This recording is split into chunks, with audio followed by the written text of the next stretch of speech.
श्रीगुरो दीनतारिणं वन्देऽहं श्रीगुरोः श्रीयुतापदकमलं श्रीगुरून् वैष्णवांश्च श्रीरूपं साग्रजातं सहगणा रघुनाथान्वितं तं सजीवं साद्वैतं सावधूतं परिजनसहितं कृष्णचैतन्यदेवं श्री राधा कृष्ण पादां सहगणा ललिता श्री विशाखान्विताश्च नमो विष्णुपादाय कृष्णपृष्ठाय भूतले श्रीमते भक्तिवेदांत स्वामी निधि नामिने नमस्ते सारस्वती देवे गौरवाणी प्रचारिणे निर्विशेष शून्यवादी पाश्चात्यदेश तारिणे हरे कृष्ण प्रभु जी। वाञ्छाकल्पतरुभ्यश्च कृपा सिन्धुभ्यैव च पतितानां पावनेभ्यो वैष्णवेभ्यो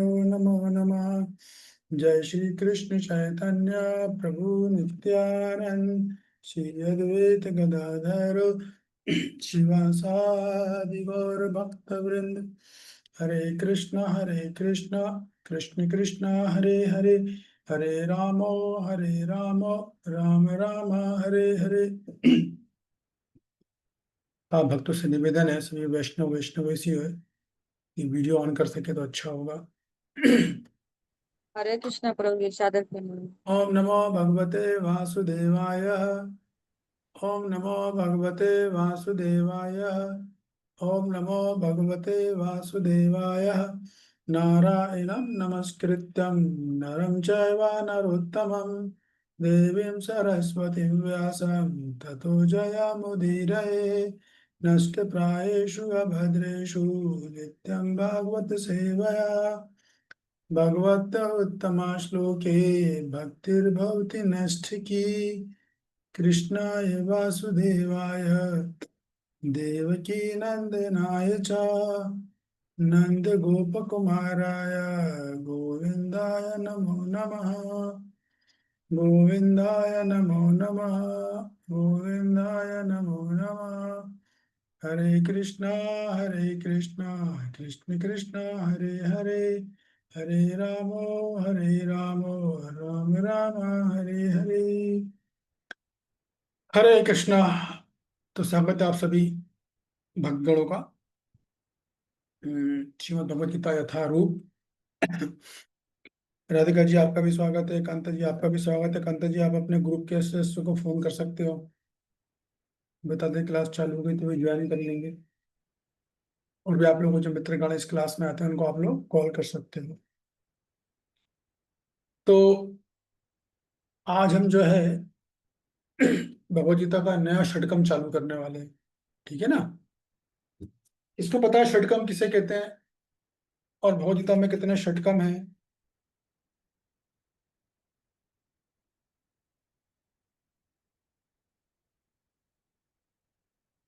बताइए अमित प्रभु।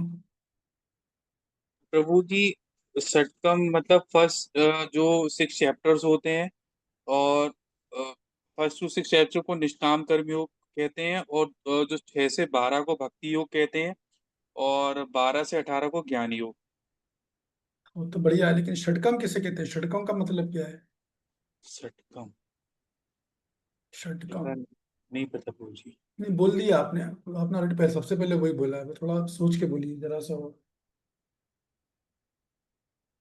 एक तरफ उत्तर आपने दे दिया, बस उत्तर स्पष्ट नहीं है, ये बात है।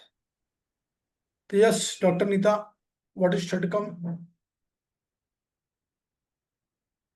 सॉरी प्रभु जी, मुझे भी क्लियर नहीं है। अच्छा कोई बात षटकम नहीं, किसको कहते हैं? नो प्रॉब्लम, कोई दिक्कत नहीं है इसमें, सॉरी वाली बात नहीं, सॉरी मत बोलिए, वो तो अभी क्लियर हो जाएगा। तो देखिए आचार्यों ने क्या किया है, भगवदगीता में कुल कितने अध्याय हैं, कौन बताएगा? भगवदगीता 18 प्रभु जी। 18, ठीक है। तो आचार्यों ने 18 को अध्यायों को 3 भागों में विभाजित किया है।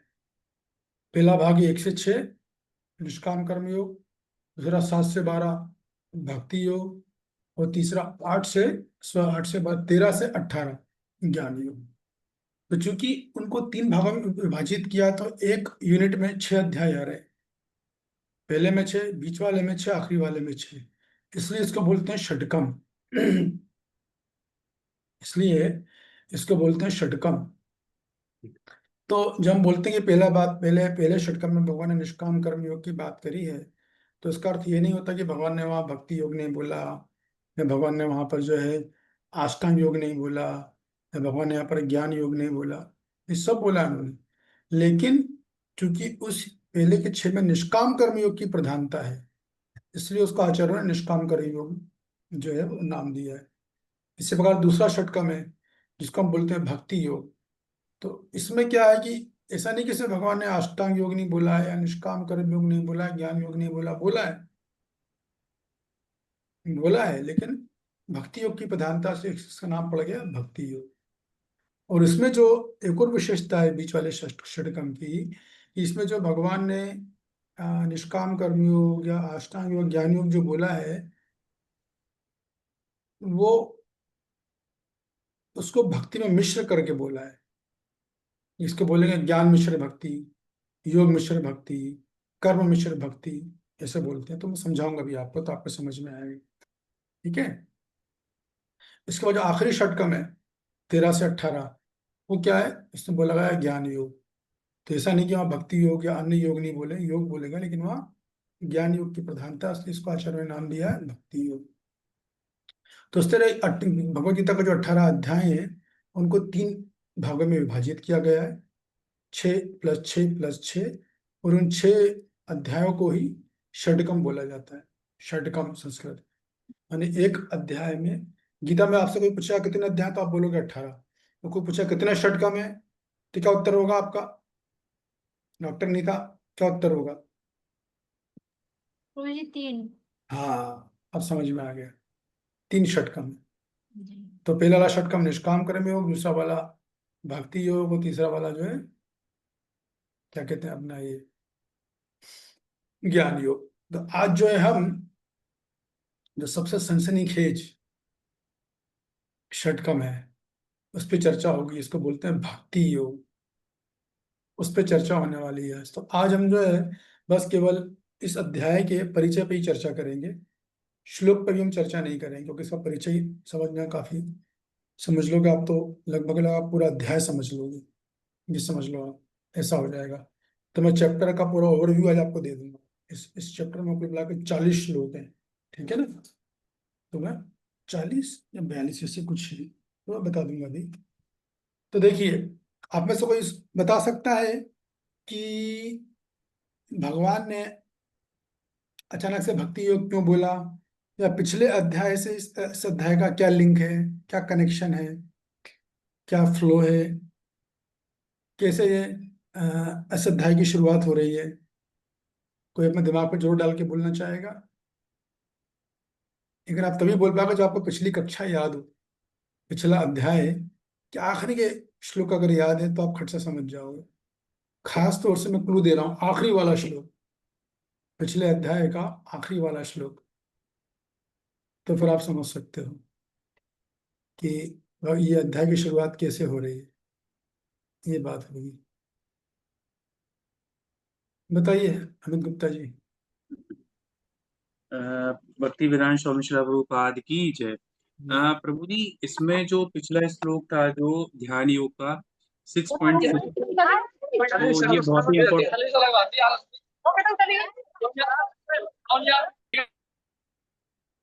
बोलिए।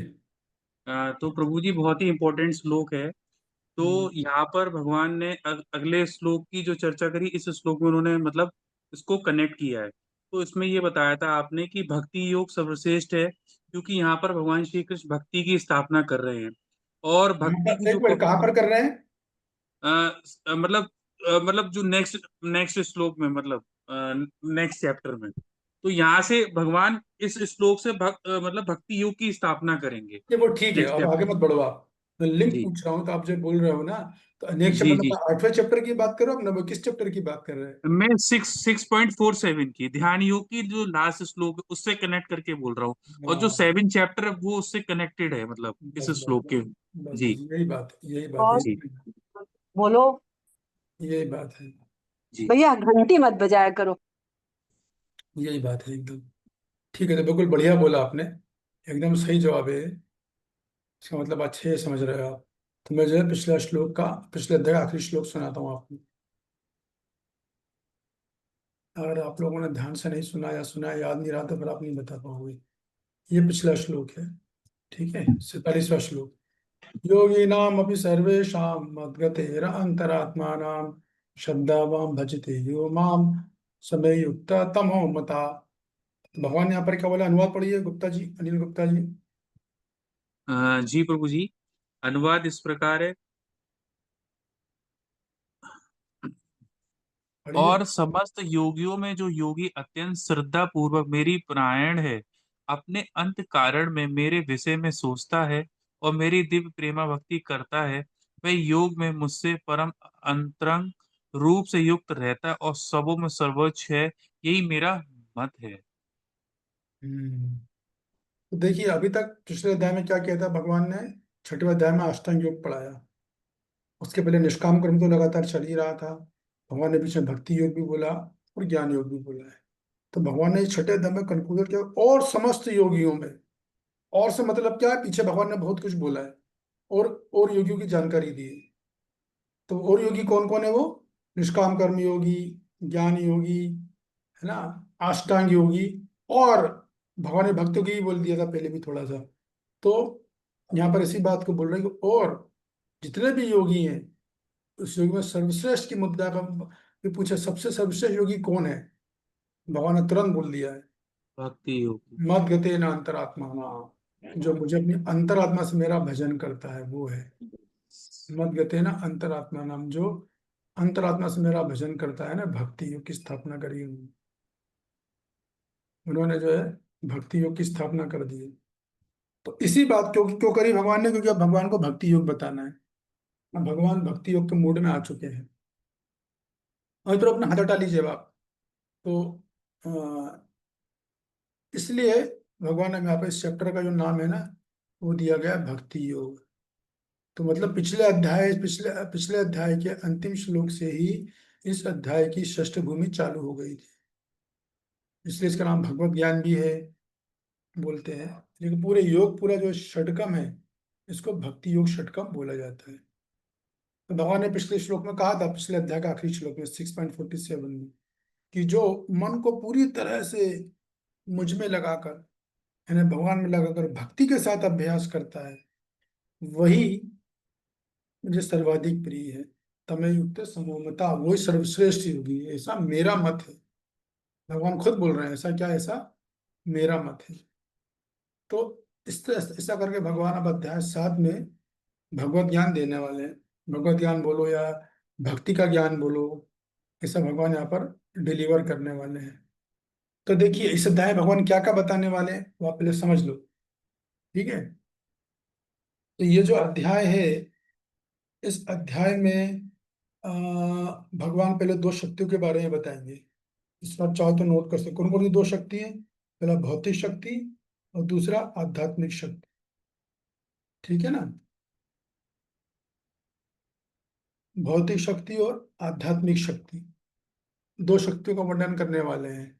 तो उसको भगवान ने पराशक्ति भी बोला है। भौतिक शक्ति में भी दो शक्ति, एक तो भौतिक शक्ति है, एक आध्यात्मिक शक्ति है।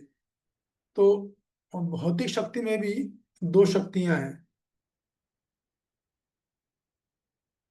भौतिक शक्ति में भी दो शक्ति, एक पराशक्ति और एक अपराशक्ति। इस तरह से हो रहा है, एक पराशक्ति और एक अपराशक्ति, इस तरीके से है। तो अपराशक्ति कौन है, यानी जूनियर शक्ति, और पराशक्ति यानी सीनियर शक्ति या वरिष्ठ। तो अपराशक्ति में जड़ पदार्थ आते हैं, पंच महाभूत आ रहे हैं, भूमि आप अनल वायु खम मना बुद्धि रे विचा। उसमें जो स्थूल होता है ना, पंच महाभूत, जल पानी अग्नि इत्यादि, और तीन सूक्ष्म शक्ति आती है, मन बुद्धि अहंकार, वो आगे और समझ में आ जाएगा। माने भौतिक प्रकृति, वो अपराशक्ति है। और पराशक्ति क्या है, यानी जीवात्मा, आत्मा। जैसे हमारे शरीर में दो शक्तियां हैं, एक पराशक्ति है, एक अपराशक्ति है। कौन बताएगा ये सुनने के बाद जो मैंने बताया, पराशक्ति अपराशक्ति क्या है ये, अभी जो मैंने बोला। यस सुनीता जी बताइए। हरे कृष्णा प्रभु जी, दंडवत प्रणाम। प्रभु जी, आपने बताया 2 प्रकार की शक्तियों का वर्णन है, भौतिक शक्ति, आध्यात्मिक शक्ति। और भौतिक शक्ति में भी 2 शक्तियां हैं, पराशक्ति और अपराशक्ति। पराशक्ति वरिष्ठ है और अपराशक्ति जूनियर है। अपराशक्ति में पंच महाभूत और मन, बुद्धि, अहंकार, और पराशक्ति में जीवात्मा। बहुत सुंदर। तो हमारे शरीर में क्या हो गया? हमारे शरीर में अपराशक्ति कौन सी है, पराशक्ति कौन सी, जिस शरीर में अभी हम रह रहे हैं? हमारे शरीर में प्रभु जी जो हमारी देह है हम्म। वो पंच महाभूत से बनी हुई है, और जीवात्मा जो है वो पराशक्ति है। हाँ, तो वो जो है हमारी क्या बोलते हैं, अपना जो शरीर है वो अपराशक्ति है, और जो हमारी जीवात्मा है वो पराशक्ति है। इस तरीके से जो है ये चल रहा है एकदम, दोनों तरीके से। इस तरीके से इसका ये आता है, इस तरह से शक्ति चलती है। तो इसका वर्णन भगवान बताने वाले, पराशक्ति का और अपराशक्ति का, ठीक है। फिर ये भी बताएंगे भगवान की मैं ही पूरे जगत का कारण हूँ। इसके अलावा भगवान की 2 शक्तियां, भौतिक शक्ति मतलब ये संसार, ये दुनिया, ये जगत, ये ब्रह्मांड। और आध्यात्मिक शक्ति मतलब इस आसमान से परे एक और जगत है भगवान का, जिसको बोलते हैं आध्यात्मिक जगत, जहाँ वैकुंठ लोक हैं, तरह तरह के धाम हैं, जहाँ ब्रह्म ज्योति है, वैकुंठ लोक हैं, तरह तरह के धाम हैं, और गोलोक धाम, वृंदावन है, उसको बोलते हैं आध्यात्मिक जगत। तो ये जो जगत है इसको बोलते हैं एक पाद विभूति, और वो जो जगत है उसको बोलते हैं त्रिपाद विभूति। मतलब कि ब्रह्मांड की जितनी भी सृष्टि है, तो ये जो जगत हम देख रहे हैं ना, पूरा ब्रह्मांड, पूरा विश्व, पूरा ब्रह्मांड, ये मात्र उस आध्यात्मिक जगत का 1/4 है। तो 1/4 केवल ये जगत है, इसमें हम लोग रहते हैं, और 3/4 वो दूसरा जगत है। वो ऐसा है, वो 1/4 और 3/4। लेके चलूं मैं इस ऐसे गगन के तले, जहां आंसू भी ना हो और प्यार ही प्यार पले। तो वो जो है वो वाला जगत है, वो वाला जगत है। इस प्रकार भगवान ने दोनों जगत का वर्णन किया है।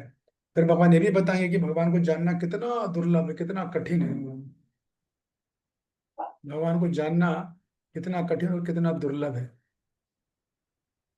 भगवान को जानना कोई आसान काम नहीं है। हजारों हजारों मनुष्यों में कोई एक, मतलब हजारों हजारों मनुष्यों में कोई एक मुझे जानने का प्रयास करेगा, 1,000 में से कोई एक। तो ऐसे जब एक जो एक बचेगा, ऐसे जब 1,000 हो जाएंगे, ऐसे हजारों हो जाएंगे, 1,000 भी नहीं, हजारों, तो उनमें से कोई एक जो है वास्तव में मुझे जान पाएगा। जब श्लोक आएगा तो हम वर्णन करेंगे। भगवान इस अध्याय में ये सब बताने वाले हैं। फिर भगवान क्या बताएंगे? भगवान ये बताएंगे किस प्रकार इस जगत के जीव हैं जो पूरी तरह भ्रमित हैं। किसके द्वारा? माया के द्वारा। किसकी माया है? वो मेरी माया है। मम माया दुरत्य है। उसके द्वारा वो जो जीव है, जो वो भ्रमित है एकदम, पूरी तरह भ्रमित रहेंगे वो। इसके बाद भगवान फिर ये भी बताएंगे इस अध्याय में कि 4 प्रकार के भक्त होते हैं जो मेरी शरण ग्रहण करते हैं। तो वो श्लोक जब आएगा तो मैं आपको बताने वाला हूँ कि 4 प्रकार के भक्त होते हैं जो उनकी शरण ग्रहण करते हैं। कौन कौन है? पहले दुखी लोग, दूसरा जो भगवान से को धन धन इत्यादि चाहते हैं, तीसरे जो जिज्ञासु होते हैं, और चौथे जो ज्ञानी होते हैं। इस तरह 4 प्रकार के लोग मेरी शरण ग्रहण करते हैं। और भगवान ये भी बताएंगे इन चारों में कौन श्रेष्ठ है। भगवान बोलेंगे ज्ञानी। अभी वो ज्ञानी कौन है, जब चर्चा आएगी तो हम श्लोक में चर्चा करेंगे। फिर भगवान ये भी बताएंगे कि भगवान को जानने की प्रक्रिया क्या है। उससे भगवान बोलेंगे ना तो मुझे तुम यज्ञ से जान सकते हो, न व्रत से जान कर सकते हो, न तप से जान कर से हो, न वेदों का पाठ करके जान पाओगे। कैसे जानोगे? केवल तुम जो है मुझे अ, शुद्ध भक्ति के द्वारा ही जान पाओगे। भक्ति के द्वारा ही मुझे आप जान सकते हो, दूसरा कोई तरीका नहीं है जानने का।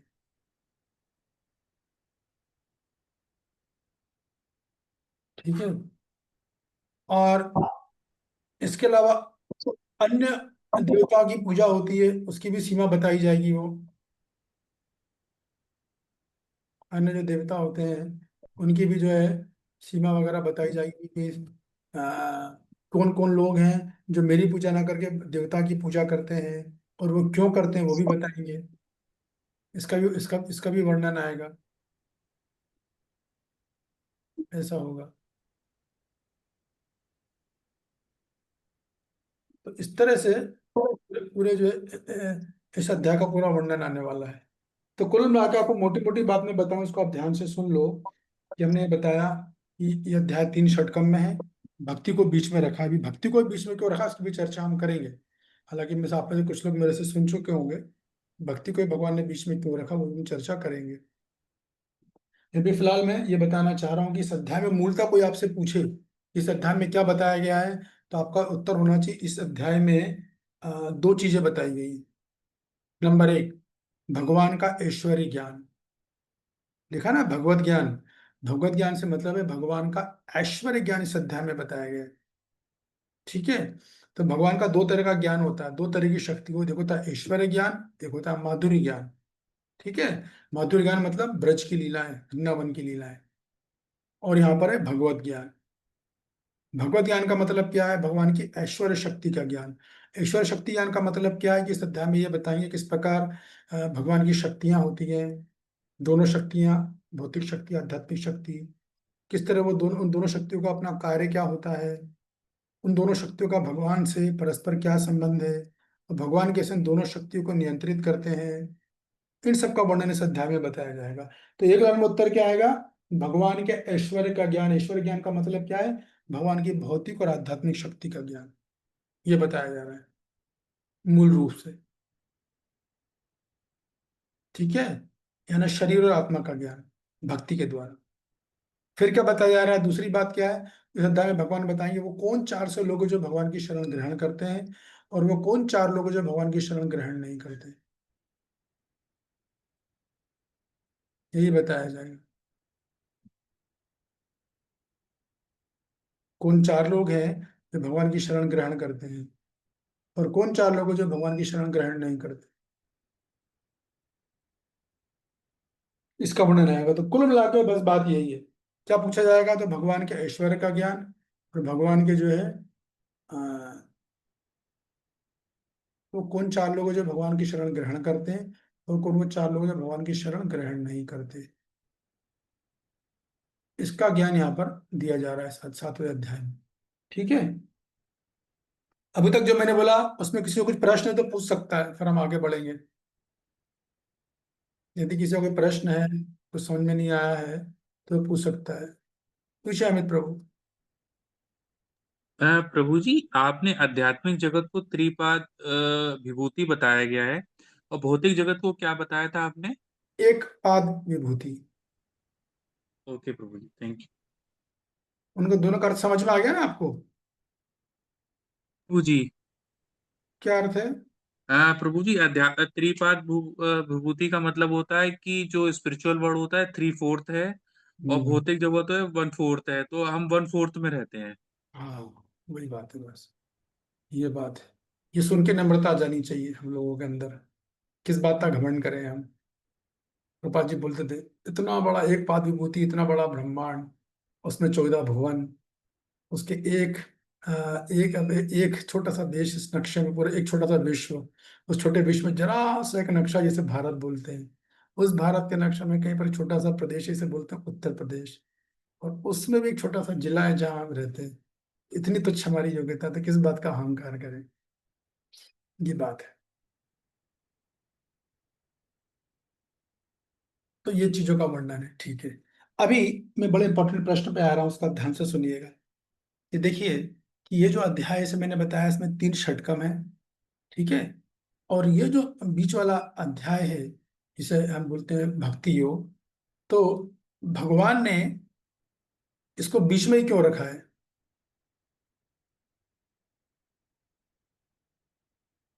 भगवान ने इसको बीच में क्यों रखा? भगवान चाहे तो इसे पहले भी बोल सकते थे या आखिरी में भी बोल सकते थे, कि भगवान को ऐसा ऐसा क्यों उन्होंने बोला कि बीच में बोला? इस विषय में कौन कुछ कहना है? या सदानंद योगिनी माता जी बताइए। हरे कृष्ण प्रभु जी, सादर दंडवत प्रणाम। प्रभु जी, जो सुना है मैं वो उसी के हिसाब से थोड़ा सा प्रयास करती हूँ। कि ऐसे बताया था कि जैसे शुरू के जो फर्स्ट 6 चैप्टर हैं और जो लास्ट के मतलब 13 to 18 है, वो जैसे ब्रेड होता है, ब्रेड का साइड के सैंडविचेस का जैसे पार्ट है, ब्रेड के 2 पार्ट है और बीच में जैसे क्रीम पार्ट होता है, तो मेन जो है परम गुह्य ज्ञान है, इसलिए ये बीच में बताया गया है। हाँ मतलब ये कई लोग इस बात को बोलते हैं, मगर आप ध्यान रखना कि ये एनालॉजी है ना पेड़ छूने वाली, की मनगढ़ंत एनालॉजी है। इसका किसी आचार्यों ने, किसी ने भी, इन प्रभुपाद जी ने भी कभी ऐसा नहीं बोला। तो ये तो क्या प्रीचिंग की दृष्टि से हम बाहर के लोगों को बोल सकते हैं, तो सही उन्हें जी समझाने के लिए। लेकिन आचार्यों ने बढ़िया से इसका रीजन दिया, तो आप सुनोगे तो आप समझोगे, ठीक है।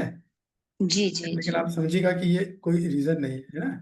ये ओके जरूर ओके जरूर प्रभु। भक्त लोग, ये एक एग्जाम्पल भी दिया गया है, तो मन से कंकॉक्टेड एग्जाम्पल दिया गया है। लेकिन ये बाहर के लोगों को बताने के लिए ठीक है। जब आप नए नए जा रहे हो, प्रचार कर रहे हो, तो वो क्या एक्जैक्टली इन चीजों को समझेंगे, है ना।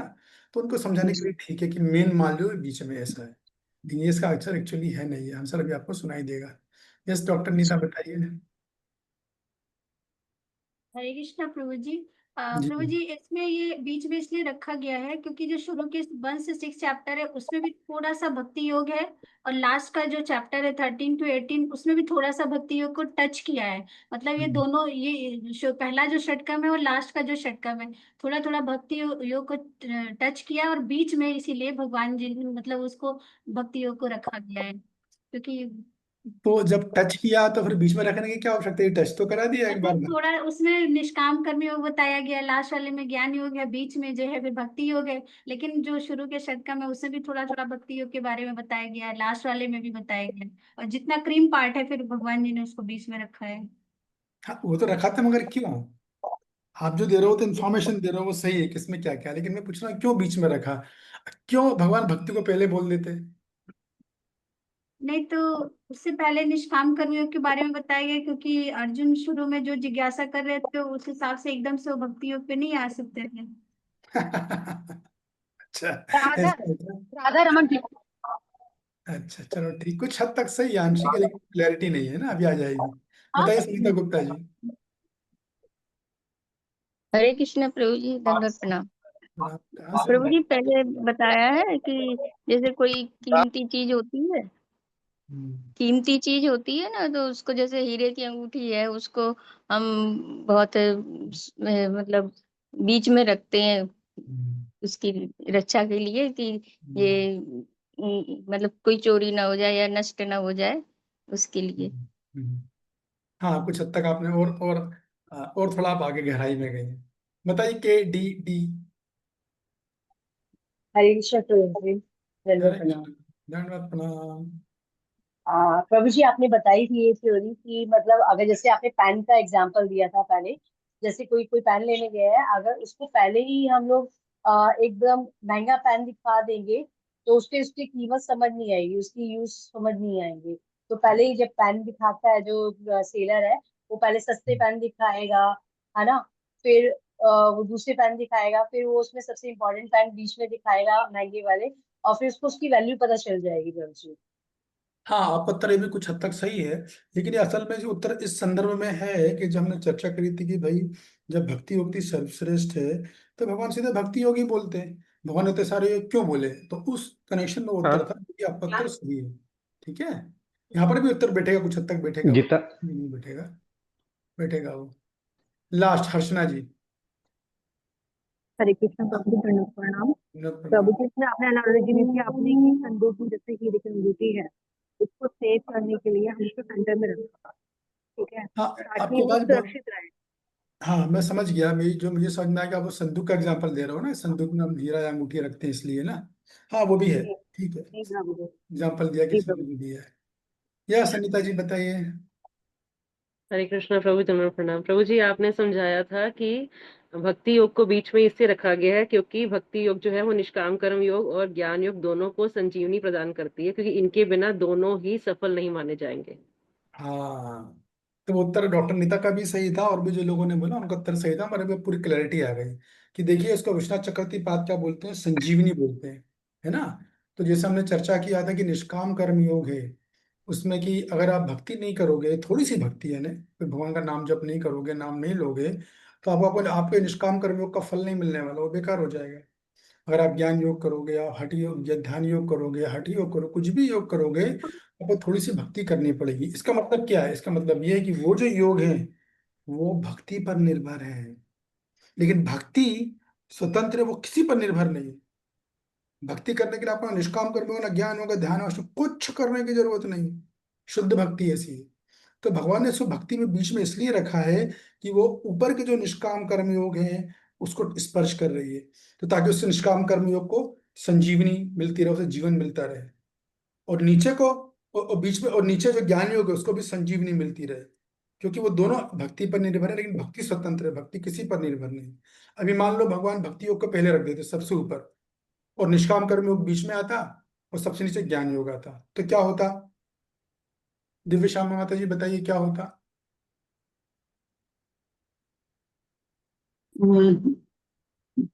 भक्ति योग सबसे पहले समझा देते तो ज्ञान योग को में ज्ञान योग हमें प्राप्त नहीं होता, क्योंकि भक्ति योग दोनों को टच करता है, निष्काम कर्म योग और ज्ञान योग को, इसलिए जी बीच में रखा है।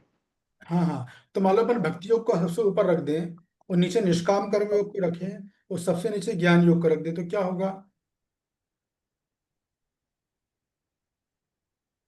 तो फिर ये होगा कि भक्ति केवल निष्काम कर्म योग को टच करेगी तो उसको संजीवनी मिलेगी, लेकिन ज्ञान योग को नहीं मिल पाएगी। तो ज्ञान योग का सारा समय सारा श्रम व्यर्थ चला जाएगा, वो ब्रह्म ज्योति प्राप्त नहीं कर पाएगा। बराबर है? समझ में आया दिव्य श्यामा माता जी? जी हाँ प्रभु जी, समझ गई। और हाँ आपने तीन रहस्य भी उनके बताए थे, वो भी अ, कि भक्ति योग बीच में क्यों रखा है। हाँ, वो भी बताए थे। अति रहस्यत्वम, उभय संजीवकत्वम ने सर्व दुर्लभम। हाँ, अतिरथकम, सुदुर्लभ, सर्व दुर्लभम, तीनों ये 3 रीजन थे। तो अभी पहले हम एक रीजन की चर्चा कर रहे हैं कि यदि मान लो भगवान भक्ति को सबसे नीचे रख देते तो क्या होता? उसके ऊपर होता ज्ञान योग, उसको टच करता, बस वो निष्काम कर्म को टच ही नहीं कर पाता। इसलिए भगवान ने भक्ति योग बीच में रखा है। तो आज विश्वनाथ चक्रवर्ती बताते हैं भगवान ने भक्ति को बीच में इसलिए बोला है, इस सिद्धांत को प्रमाणित करने के लिए, इस सिद्धांत का प्रदर्शन करने के लिए कि भक्ति योग दोनों योगों की संजीवनी है। कितने योग है, ये बहुत बड़ी बात है, छोटी बात नहीं, इसको समझना बहुत जरूरी है कि कोई भी आप योग करो, अगर आप भक्ति नहीं कर रहे हो, आंशिक रूप से भगवान का नाम नहीं ले रहे हो, तो आपको आपके योग में कुछ सफलता नहीं मिलेगी। आपका किया गया समय की बर्बादी है, आपने जो मानसिक श्रम लगाया उसकी बर्बादी है, आपने जो शारीरिक श्रम लगाया उसकी बर्बादी। It is totally a wastage of time. अरे इन योगों को छोड़ो, यहाँ तक कि कर्मकांड भी जो लोग करते हैं, सकाम कर्म करते हैं, वो भी शुरुआत में सबसे पहले यही बोलते हैं, हम अपवित्रा पवित्रो वा सर्वावस्थाम गतोस्मि वा या स्मृत पुंडरीकाक्षम सभांतरा शुचि श्री विष्णु श्री विष्णु श्री विष्णु, 3 बार श्री विष्णु बोलते हैं। तो वो भी भगवान का नाम लेते हैं, फिर अपना कर्मकांड चालू करते हैं। विष्णु भी बीच में कहीं कहीं नाम आता है भगवान का। यदि मान लो भगवान का नाम ले रहे तो कर्मकांड को कर्मकांड का फल भी नहीं मिलेगा। तो भक्ति इतनी संजीवनी है, भक्ति जो है सब सब सारे योग भक्ति पर आश्रित है, लेकिन भक्ति करने के लिए आपको कोई दूसरा योग नहीं करना पड़ेगा। इस बात को समझ लो आप। अगर आप भक्ति करो तो अपना कर्मकांड करने की जरूरत है, क्योंकि आवश्यकता नहीं। निष्काम कर्म योग की जरूरत नहीं, अष्टांग योग की जरूरत नहीं, ध्यान योग की जरूरत नहीं, ज्ञान योग किसी की जरूरत नहीं। भक्ति अपने आप में ही स्वतंत्र होती है। बाकी अन्य सभी योग भक्ति पर निर्भर है, इसलिए भगवान ने भक्ति को बीच में रखा है, ताकि वो दोनों का पोषण करते रहें, दोनों को जो संजीवनी मिलती रहे। ये बात ठीक है। और दूसरी बात, जैसा कि बताया हर्षना जी ने कि जैसे मान लो एक संदूक को, इस बात को बताने के लिए उस संदूक का उदाहरण देते हैं विश्वनाथ चक्रवर्ती पाद कि कोई संदूक होता है, तो संदूक के 3 हिस्से होते हैं। एक होता है अगला ढक्कन, एक होता है तला, और तीसरा होता है अपना क्या बोलते हैं, बीच का हिस्सा, जिसको बोलते हैं बीच का हिस्सा। तो जो हीरा है, वो कोई आप नहीं, आप हीरा लेकर आओगे तो क्या उसको आप ऊपर के तले के ऊपर रख दोगे? कभी नहीं रखोगे। या वो जो आप सोने की अंगूठी भी लाया फॉर एग्जाम्पल, तो वो सुनार जो आपको एक डब्बी देता है ना लाल कलर की, तो उसके ऊपर रखोगे या नीचे रखोगे? आप कहाँ रखोगे? बीच में रखोगे। क्यों? क्योंकि वो सोने की अंगूठी इतनी मूल्यवान है कि उसे बीच में रखा गया है। तो मूल्यवान वस्तु को संदूक के बीच में रखा जाता है, मूल्यवान वस्तु को संदूक के बीच में रखा जाता है। उसी प्रकार भक्ति इतनी मूल्यवान है कि उसको दोनों योगों के बीच में रखा गया है। तो वही उदाहरण देकर इस बात की स्थापना की जाती है कि भक्ति कितनी, एक तो संजीवनी वाली बात होगी जो मैंने समझा दी, दूसरा कितनी मूल्यवान है भक्ति। इसके लिए उदाहरण दिया गया संदूक वाला। संदूक में हीरा रखा रहता है, पेटिका होती है, पेटिका में ऊपर का ढक्कन होता है, नीचे का तला होता है, और बीच में जो है महत्वपूर्ण चीज रखी जाती है, क्योंकि वो बहुत वैल्यूएबल है इसके लिए। तो इसलिए भक्ति को भी बीच में रखा गया है, ये कारण। तो ये दोनों चीजें समझना चाहिए कि एक जो तो मैंने तीसरा है अति रहस्योत्तम। तो जैसे वो बता रही है माता जी कि भक्ति जो है बहुत रहस्यमय है। ये भक्ति के रहस्य खुलना इतना आसान नहीं है, ठीक है ना। भले हम लोग अच्छे से अध्ययन करना तो बहुत जरूरी बात है, वो अच्छे से अध्ययन करेंगे तो रहस्य जल्दी खुल जाएंगे। और गहराई से अध्ययन नहीं तो फिर रहस्य कभी नहीं खुलेगा, फिर हम वही होंगे रट्टू तोते की तरह, बहुत से बहुत रट रट के सुन सुन के बोल सकते हैं, लेकिन जब अंत काल आएगा तब भक्ति नहीं निकलेगी। जैसे प्रभुपाद जी बोलते हैं ना कि एक बुढ़िया थी, उसने तोता पाल लिया, तो तोता क्या था, बोलने वाला तोता था। तो वो बोलता था हरे कृष्णा, बुढ़िया ने सिखा दिया उसको, तो तोता बोलना सीख गया था।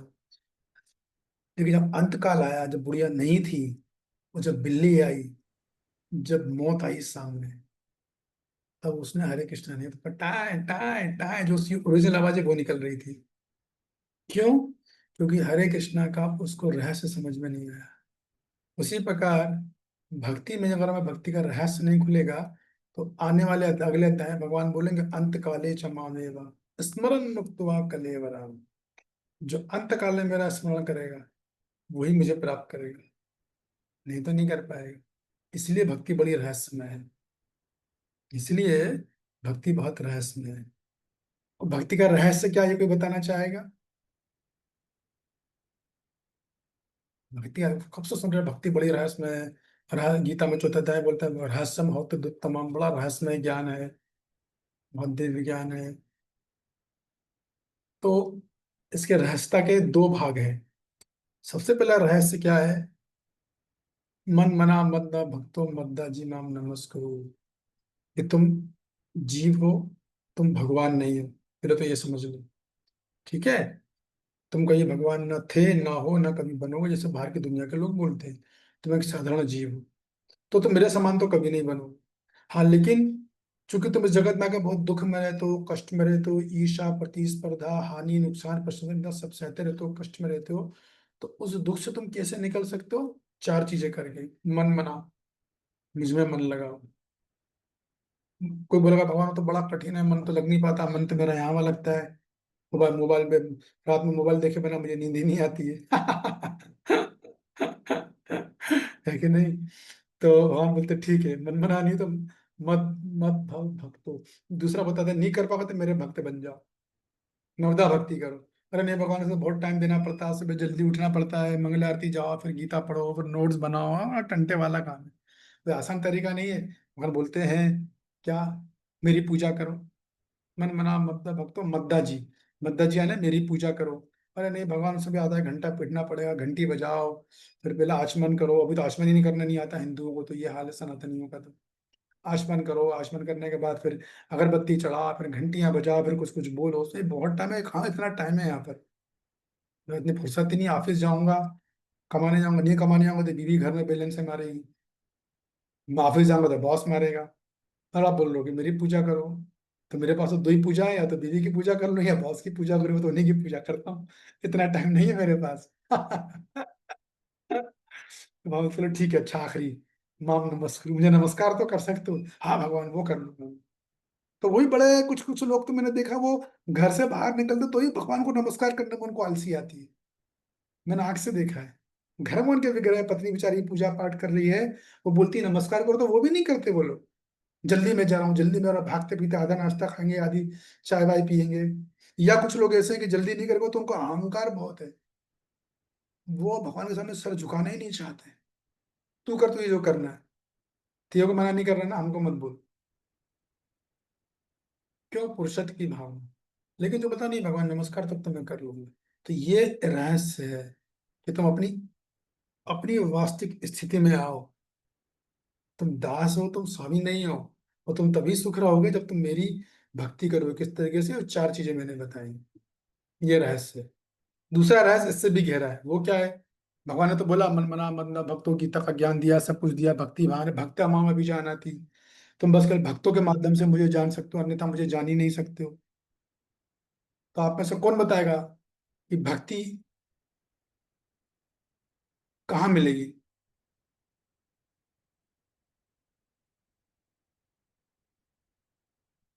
भक्ति कहाँ मिलेगी या कैसे मिलेगी? किधर मिलेगी भक्ति? यस नीलांचल माता जी। हरे कृष्णा प्रभु जी, आपको दंडवत प्रणाम।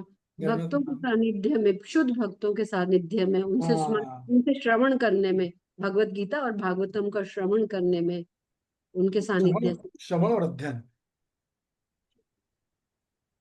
तो भक्ति का डिपार्टमेंट भगवान ने नहीं रखा है, और सारी दुनिया ऐसी धोखे में रहती है, मंदिर जाएंगे मंदिर जाएंगे मंदिर जाएंगे, और सबसे आगे खड़े होना है उनको। सोचते कि बाहर के पाप में लगी, उन्हें पता ही नहीं कि भगवान आगे से देखते नहीं, भगवान सबसे पीछे कौन खड़ा है, वहां से देखना चालू करते हैं। तो रहस्य यही है कि भक्ति तो बहुत अच्छी है, भगवान की भक्ति बड़ी महान है, भक्ति स्वतंत्र है, भक्ति किसी पर निर्भर नहीं है, किसी योग पर निर्भर नहीं है। लेकिन भक्ति मिलती कहाँ है? तो भक्ति भक्तों के हृदय में रहती है, भक्ति वहां रहती है, वहां से भक्ति मिलती है जब ऐसे भक्तों की सेवा करते हैं। खुद ब्रह्मा जी इस बात को बोल रहे हैं। ब्रह्मा जी कौन है? भगवान कृष्ण के पिता हैं।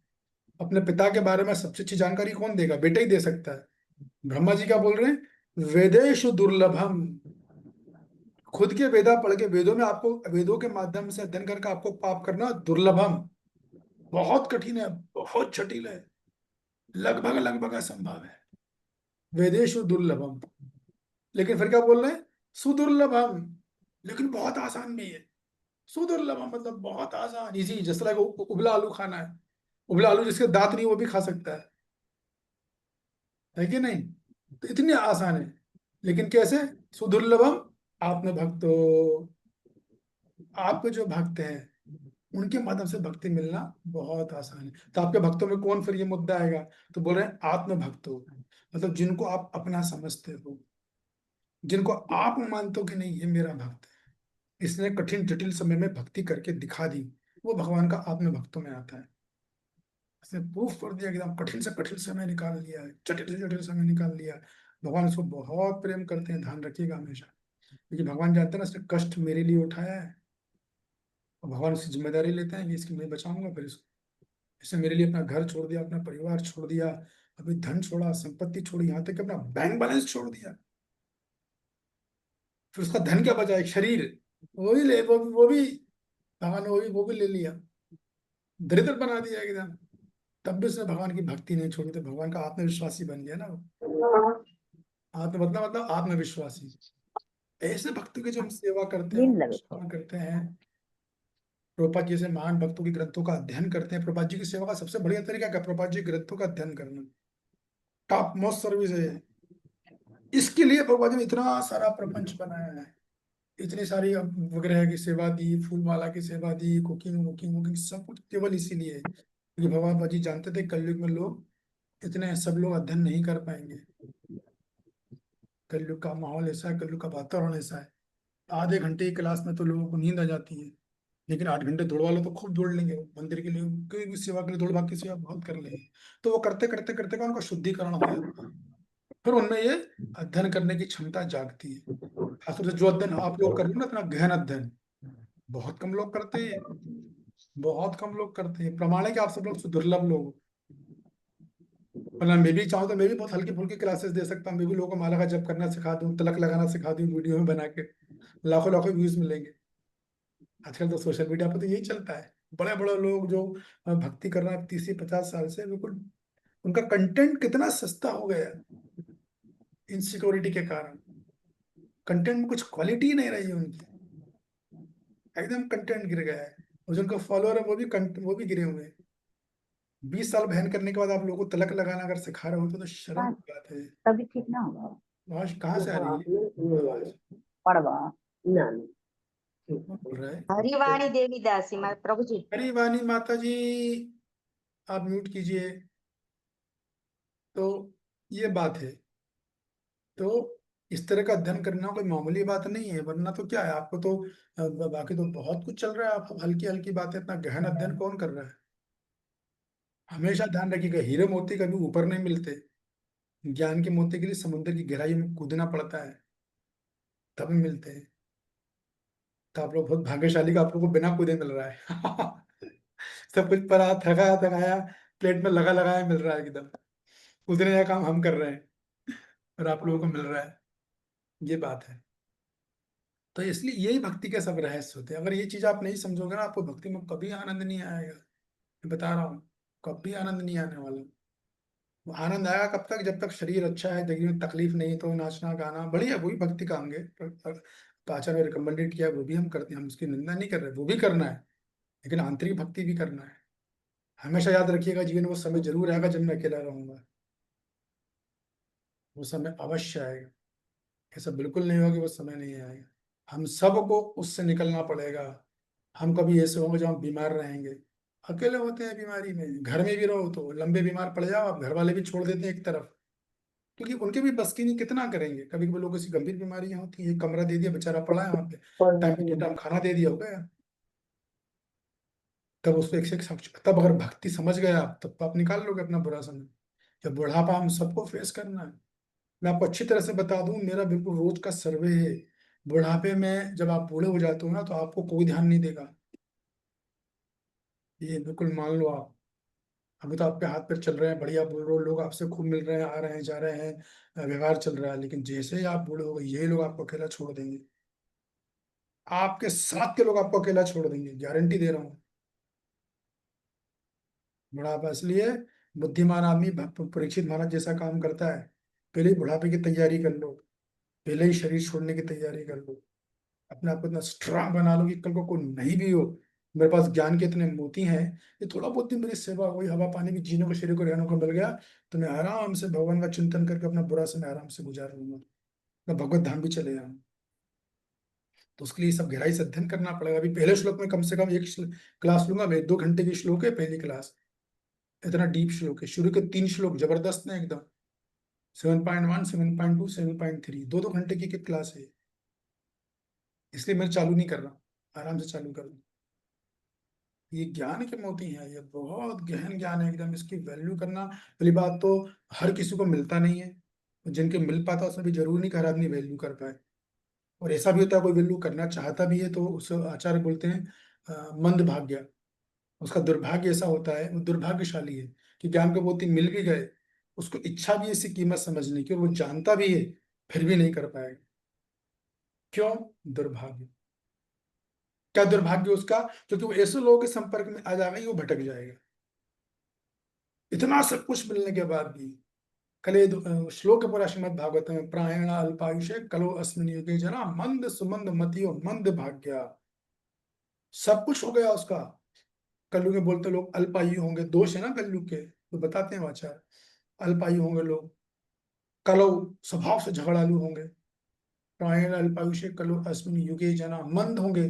मंद का मतलब है कि आलसी होंगे, निकट्टू होंगे काम करने। आजकल तो लोग भौतिक चीजों के प्रति आलसी हैं, तो आध्यात्मिक ज्ञान में तो बहुत ही आलसी होंगे। अरे कौन सुनेगा क्लास, कौन नोट्स बनाएगा, छोड़ो भाई, हम भैया घूमो फिरो यहाँ वहाँ एंजॉय करो लाइफ का, कहाँ दिमाग खराब, आलसी है लोग। तो प्राणी अल्पायुष्य को लोग ना मंद सुमंद मतियो, मंद, हम मंद यानी आलसी होंगे, और सुमंद यानी अगर मान लो और अल्प बुद्धि होंगे, बुद्धि भी अल्प होगी उनकी, ज्यादा मेमोरी में रख नहीं पाएंगे। ये कलयुग का लक्षण है। तो लेकिन मान लो कोई अल्पायु भी नहीं है, झगड़ालू भी नहीं है, और आलसी भी नहीं है, और मंद बुद्धि भी नहीं है, चारों नहीं है, और चारों उसने निकाल लिए, तो भी वो एक जगह फंस जाएगा। और वो जगह क्या है? मंद भाग्य। वो सब कुछ उसमें होगा, लेकिन वो ऐसे लोगों के संपर्क में आ जाएगा, वो उस रास्ते से भटक जाएगा, वो लोग उसको भटका देंगे। ये मंद भाग्य होगा, ये उसका दुर्भाग्य रहेगा। अव्वल तो सबकी ऐसी जो चर्चा हम कर रहे हैं, इतनी गहरी चर्चा लोगों को मिलेगी नहीं, और मिल भी गई तो वो तो मैं जानता हूँ हर आदमी नहीं कर पाएगा वो। उसके लिए बहुत मेहनत, बहुत श्रम चाहिए। एटलीस्ट कम से कम वो कीमत समझने का भाव होना चाहिए, कृतज्ञता का भाव होना चाहिए। पूरा रस जिसमें कृतज्ञता आ गई, वो उसका भक्ति में रस ही रस है उसके लिए। उसके हृदय में कृतज्ञता आ गई ना, उसको भक्ति में खूब रस मिलता है, अद्भुत रस है एकदम। तो कृतज्ञता है क्या? प्रेम के पहले की स्टेज होती है। लव के पहले आदमी ग्रेटिट्यूड फील करता है। ग्रेटिट्यूड का मतलब ये नहीं कि जब तक फेवरेबल सिचुएशन थी, हमारे फेवर में हो रहा है तो ग्रेटिट्यूड है, नहीं। जब वही व्यक्ति हमसे बुरा बर्ताव करेगा जानबूझ के, या हमारी परीक्षा लेगा, या हमें कुछ कुछ कहेगा हमारी भलाई के लिए, तब हमारी अंदर कैसा रिस्पॉन्स आ रहा है। तब भी वही आ रहा है जैसा पहले आ रहा था, हाँ तो फिर वाकई में कृतज्ञ है। और कम पे नहीं मूड आ रहा, शिकायत आ रही है, छोड़ने का विचार बन रहा है, तो फिर कृतज्ञता नहीं है। हर अच्छी चीज का हमेशा परीक्षा बुरे वक्त में ही होती है, और भक्ति की परीक्षा भी बुरे वक्त में ही होगी। ये भक्ति का रहस्य है, ये भक्ति का रहस्य। लेकिन याद रखिए, बुरा वक्त होगा तो भगवान रस भी देंगे आपको, ये भी ध्यान रखिए। ऐसा नहीं हुआ कभी कि भगवान आपको छोड़ दे, भगवान कभी नहीं छोड़ने वाले। भगवान छोड़ने वाली चीज समझ जानते ही नहीं है, भगवान के लिए कॉन्सेप्ट एग्जिस्ट ही नहीं करता है। एक बार आपने भगवान का हाथ पकड़ लिया, फिर आप छोड़ोगे पर भगवान आपको नहीं छोड़ते। भगवान व्यवस्था करता रहेंगे कहीं ना कहीं से, कहीं ना कहीं से। लेकिन मैं आपको ये बताना चाह रहा हूँ कि ज्ञान कितना दुर्लभ है, जो इसलिए 7 से 12 अध्याय के एक श्लोक जबरदस्त है, मैं बता रहा हूँ। एक से एक डीप श्लोक, एक के बाद एक श्लोक, आपको सुनने में मजा आ जाएगा। जो गहराई से सुनना चाहते हो ना, उनका हृदय प्रफुल्लित हो जाएगा। जिस हम आगे चलेंगे, 7वां अध्याय, 8वां अध्याय, 9वां अध्याय तो परम गुही ज्ञान है। 10वां अध्याय भगवान का ऐश्वर्य ज्ञान है। 11वां अध्याय में विराट रूप है। 12वां अध्याय में शुद्ध भक्ति, जबरदस्त है एकदम। एक एक श्लोक जबरदस्त है इसके। इसलिए ये अध्याय, अभी हम लोग किसने पिछली 109 या 110 क्लासेस कर चुके हैं हम लोग। लेकिन ये तो मैं आराम से चलाऊंगा, जो मेन मेन श्लोक है हम आराम से चर्चा करेंगे हम लोग। इसलिए आज मैं कोई श्लोक चालू ही नहीं कर रहा हूँ। मैं केवल आपको इस अध्याय की पूरी श्रेष्ठ भूमि बता रहा हूँ। इसे बोलते हैं परिचय, कि किस प्रकार अध्याय चालू हुआ, कितने षटकम थे, और 3 षटकम के बाद इस अध्याय के मूल बिंदु क्या क्या थे वो मैंने आपको बता दिए। और ये भी बताया कि इसका महत्व कैसे समझना है। इस अध्याय में बहुत सुंदर डिस्कशन निकलने वाला है, एक से एक निकलेगा डिस्कशन। जितने संशय होंगे मैं कोशिश करूंगा आपके अधिकतर संशय खत्म हो जाए, मन में जितने संशय हैं। ये जो अध्याय है, इसको पढ़ने के बाद हमारे, जैसे मैंने बताया, 2 तरह की श्रद्धा होती है। एक लौकिक श्रद्धा जो सोशल मीडिया से आती है, और ये होती है शास्त्रिक श्रद्धा, जिन चैप्टर्स को पढ़ने से आती है। ये श्रद्धा है एक्चुअल में। जिसके अंदर ये श्रद्धा जाग गई है ज्ञान को लेने की, वो व्यक्ति कभी विचलित नहीं होगा, वो कभी भक्ति नहीं छोड़ सकता। लेकिन जिनके अंदर सोशल चर्चा आ गई, वो जो है सोशल मीडिया से श्रद्धा जो आई है, पेपर पढ़ के आई है, दूसरों को देख कर आई है, जिनको आली रे वृंदावन को सुन के आई है, वो उन्हें शुरू में तो बड़ा अच्छा लगेगा। फिर जैसे ही जरा सा समय बदला, थोड़ी सी भी विकट परिस्थिति आई, तो भक्ति छोड़ देंगे। उनकी भक्ति लता भी ठाए ठाए हिलने लगेगा। फिर भगवान को छोड़ के देवताओं के पास, देवियों के पास, अड़ोसी के पास, पड़ोसी के पास, रिश्तेदारों के पास, ज्योतिषियों के पास, तांत्रिकों के पास जाएंगे। तो तांत्रिकों ने क्या बोलेंगे? तुम्हें पितृदोष हो गए है, तुम्हें सर्प दोष हो गया है, और इस तरीके से बोलेंगे, वो गधा प्रभावित भी हो जाएगा। अब ऐसा है क्या? कोई बोलेगा तुम्हें नवग्रह दोष हो गए, तरह तरह के दोष बताएंगे, वास्तु दोष, ग्रह दोष, पितृ दोष, सर्प दोष, पता नहीं क्या क्या दोष बताएंगे। हाँ चलेगा, श्रद्धा में चली जाएगी। तो उसकी श्रद्धा शास्त्र पढ़ के नहीं आई, सोशल मीडिया से आई, दूसरों से, ऐसे लोगों से सुनकर, दीवार में कुछ देख लिया, कहीं कुछ सुन लिया, उसको सुन के आई। तो वो लौकिक श्रद्धा है, इस लोग टिक नहीं पाते। तो हमारी क्लासेस लौकिक श्रद्धा वालों के लिए है ही नहीं। वरना मैं भी 147 247 कर लूँ, लेकिन मुझे वो क्राउड ही नहीं चाहिए। मुझे ऐसे लोग चाहिए जो अच्छे से गीता को समझते हैं, बढ़िया से समझते हैं, उसे प्रैक्टिस कर रहे हैं, अपने जीवन में लाए और अपने जीवन में खुश हैं, विकट परिस्थिति में आकर भी खुश हैं, जब हर कारणों दुखी रहने का फिर भी खुश है। ऐसे लोग चाहिए, भगवान की कृपा से मुझे ऐसे लोग भगवान ने दे भी दिए। तो कभी लोग रहते हैं संख्या में, ज्यादा बढ़ते नहीं। जैसे मेरे से किसी ने पूछा था कि प्रभु जी आप इतना अच्छा ऐसे बोल रहे थे और प्रशंसा कर रहे थे, तो आप भी कोई नहीं सोशल मीडिया पर जाकर थोड़ा ऐसा जिससे दूसरे लोग कर रहे हैं वो करो। मैंने कहा नहीं, बिल्कुल नहीं करूँ। फिर मैंने एग्जाम्पल दिया कि देखो ऐसा होता है, एक प्राइमरी टीचर होता है, एक माध्यमिक टीचर होता है, एक हाई स्कूल टीचर होता है, और एक पीएचडी वाला होता है। तो पीएचडी वाले को पूरी सोसाइटी जानती है पीएचडी वाला है, वो प्राइमरी टीचर भी जानता है कि पीएचडी वाला हमसे अधिक क्वालिफाइड है। लेकिन सबसे अधिक संख्या कहाँ आती है? प्राइमरी टीचिंग में। पीएचडी वाले बस कितने आएंगे? 1 2 4 स्टूडेंट, बस इतने ही आएंगे, ज्यादा नहीं आएंगे, और हम उसमें खुश हैं। हम उसमें खुश हैं, लेकिन हम कंटेंट की क्वालिटी नहीं गिराएंगे, अब भी नहीं गिराएंगे। तो क्या करें, हमारा हृदय भी कुछ ऐसे ही बन गया है कि हमें उसी में रस मिलता है, उसी से शक्ति आती है, उसी से बल आता है, ऐसा होता है। तो ये अध्याय को आप बहुत ध्यानपूर्वक सुनिएगा, अच्छे से सुनिएगा, बहुत जबरदस्त चैप्टर चलने वाला है। तो मैं आपको सब कुछ बता दिया, बाकी जो चर्चा है मैं आपको हम चालू करेंगे। कल तो मैं नहीं करूँगा, क्योंकि कल मैं क्या कि कॉलेज में जा रहा हूँ, वहाँ पे मैं टीचर्स को क्लासेस दूंगा भगवत गीता, तो कल मैं क्लास नहीं करूँगा इसी टाइम पे मैं, लेकिन फिर परसों से हम कंटिन्यू करेंगे। ठीक है, ठीक है, आप सबका बहुत बहुत धन्यवाद। अ, किसी का कोई प्रश्न है तो पूछ सकते हैं। यस प्रियंका जी बताइए। हरे कृष्ण प्रभु जी, सागर प्रणाम प्रभु जी। आज भी आपने बताया और पहले अध्याय में भी बताया था अभी 7.47 में, जैसे मतलब हम बीमार हो जाते हैं तो आपने बताया कि हमें खुश होना चाहिए, बट खुशी तो नहीं होती। ये लगता है कैसे भक्ति करें, कैसे होगा, अभी नहीं कर पा रहे, फिर आगे कैसे होगा। मतलब मुझे बहुत ज्यादा टेंशन सी हो जाती है। तो ये लगता है कि हाँ प्रभु जी कितने बीमार थे, वो तो कर पा रहे थे, मैं क्यों नहीं कर पा रही। तो बहुत मतलब मन बहुत विचलित सा हो जाता है। फिर सामने वाले इंसान भी कहते हैं अच्छा भक्ति कर रही है ना इसलिए बीमारी बढ़ी रहती है। ठीक है, सब मैं क्या देखिए, करूं इसलिए। हाँ देखिए, ऐसा होता है, आपको समझना चाहिए, जैसे तैराकी होती है ना, तैराकी, आप स्विमिंग पूल जाओ या आपके तालाब में जाओगे, तो दो तरह के तैराक होते हैं। एक जो होते हैं बिल्कुल नए होते हैं, और एक काफी पुराने होते हैं। तो आपको क्या लग रहा है कि नया वाला तैराक जो भी तैरना सीख रहा है या सीखने वाला है, उनका पुराने वाले की बराबरी कर पाएगा जिसे वो तैरता है? नहीं प्रभु जी, नया वाला कहाँ से कर पाएगा। बस, तो वही हमें समझना चाहिए कि अभी हमें थोड़ा समय लगेगा। तो अभी क्या करेंगे, हम बढ़िया सुन के श्रवण करते रहें, मेडिटेशन करते रहें, नोट्स बनाएं, उनको पढ़ाएं। ऐसा करते करते करते उनकी कृपा से हम भी बहुत जल्दी वैसे बन जाएंगे। ठीक है, एक बात, लेकिन फिर भी आप बोलो नहीं, उस टाइम तो बिल्कुल काम नहीं करता, तो उसका तरीका है। प्रभुपाद जी की पुस्तक है, जिस छोटी सी पुस्तक है, उसका नाम है कृष्ण की ओर। उसको आप लाओ, उसके पहले अध्याय को अच्छे से पढ़ो आप, पहले पेज को ही पढ़ो, पहले पैराग्राफ, उसका बढ़िया से अध्ययन करोगे तो आपको बहुत उसमें शक्ति मिल जाएगी। और एक और तरीका है कि प्रभुपाद जी की जीवन कथा आती है, इसमें बोलते हैं लीलामृत, प्रभुपाद लीलामृत, उसको आप अरेंज करो, वो उसका अध्ययन करो आप। सोच के, अब वही शायद वो पहले तो 6-8 वॉल्यूम आती थी, अभी 2 वॉल्यूम में कर दी मेरे ख्याल से। उसका अध्ययन करोगे आपको, उसको बहुत शक्ति मिलेगी। और अपनी चीजों में निरंतरता बना के रखें। ठीक है, कष्ट है, दुख है, मन नहीं लग रहा है, लेकिन मैं जप नहीं छोड़ूंगा, ये पक्का है। ठीक है, कष्ट है, मन नहीं लगा, क्लास नहीं छोड़ेंगे, सुनेंगे हम, बिस्तर में पड़े पड़े सुनेंगे, लेकिन सुनेंगे जरूर। उससे मनोबल मिल जाएगा, उससे आपकी आत्मा को बल मिलेगा। जब आत्मा को बल मिलेगा तो आपके जो मन के विचार है वो डाउन हो जाएंगे। आत्मा के आप अपने बल से अपनी मन को दबा देता है, मन के नेगेटिव विचारों को दबा देता है।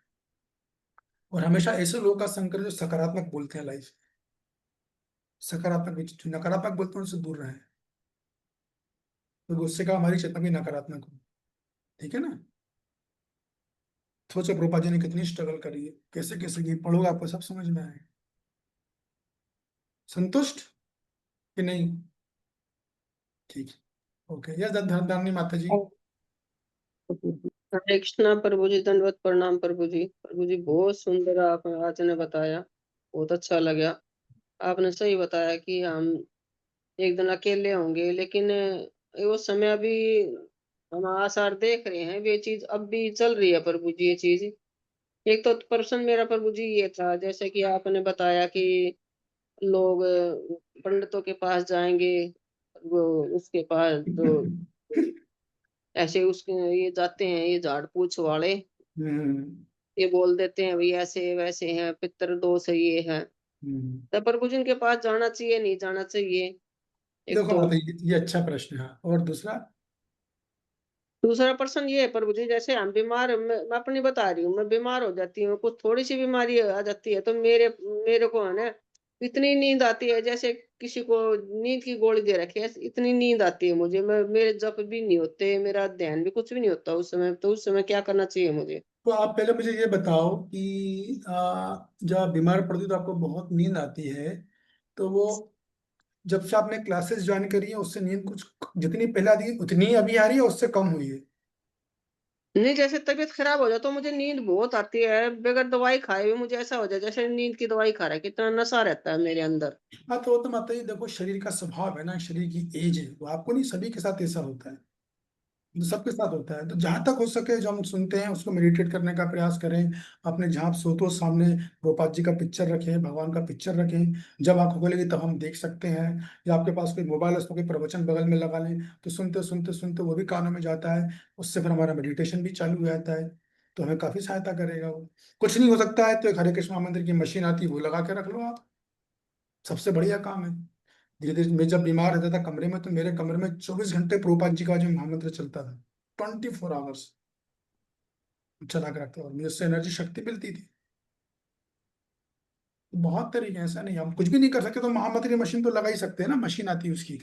जी प्रभु। हाँ वो आराम से लगा लो, उससे आपको बहुत बल मिलेगा। आप सोचो नींद आ गई, कोई बात नहीं, आने दो, लेकिन नींद आपकी, नींद आते आते भी आप सुन लोगे, और नींद खुलते खुलते भी आप सुनोगे, भले ही बीच में ना सुन पाओ, उतना ही बहुत है, वही काम कर जाएगी, क्योंकि प्रभुपाद जी की शुद्ध आवाज है ना वो। जी प्रभु। ये बात है। तो ये प्रभु जी आजकल जो इतने हम यूट्यूब पर देखते हैं, इतने जैसे कि आदमी उठे हुए हैं, कोई कुछ बोलता है, कोई कुछ बोलता है, तांत्रिक हम ये कर देंगे, वो कर देंगे, बुद्धि खोल देंगे, तो तीसरी आंख खोल देंगे, ये कर देंगे, ये कर देंगे, ये क्या चल रहा है प्रभु जी? ये तो कलयुग के सब चलेगा चलेगा, सब दुकानदार है, अगर ग्राहक दुकानदार है तो दुकानें चला रहे हैं अपनी, ग्राहक है इसलिए दुकानदार है, जिस दिन ग्राहक खत्म उस दिन दुकानदारी खत्म। वो भी गलत नहीं है अपनी जगह, वो भी सही है।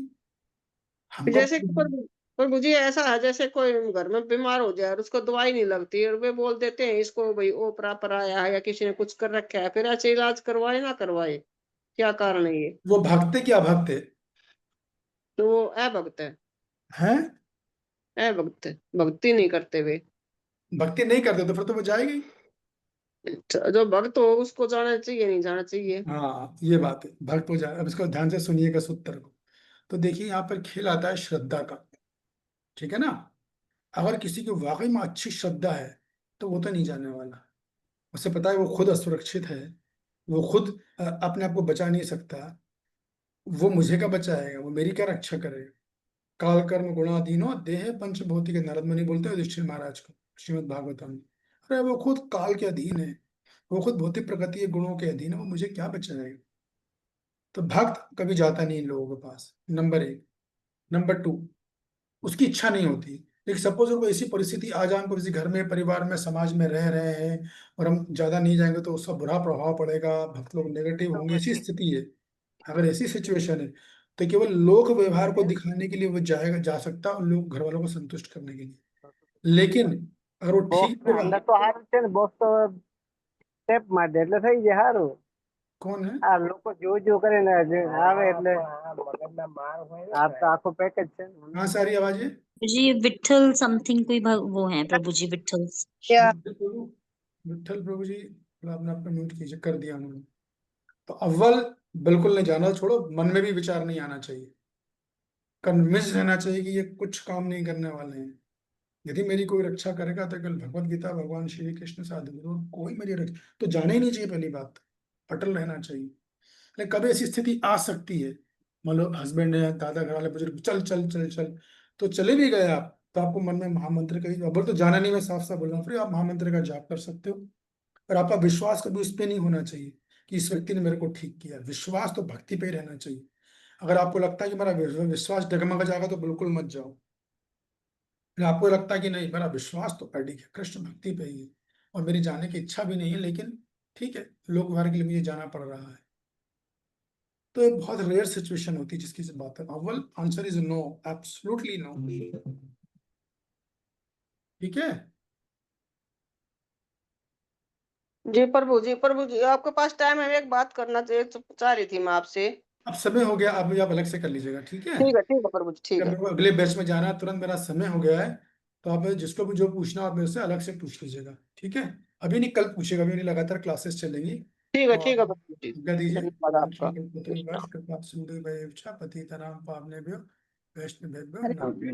हरे कृष्ण। हरे कृष्णा प्रभु जी, हरे कृष्ण। हरे कृष्णा प्रभु जी सादर प्रणाम। दंडवत प्रणाम। प्रभु जी सादर प्रणाम।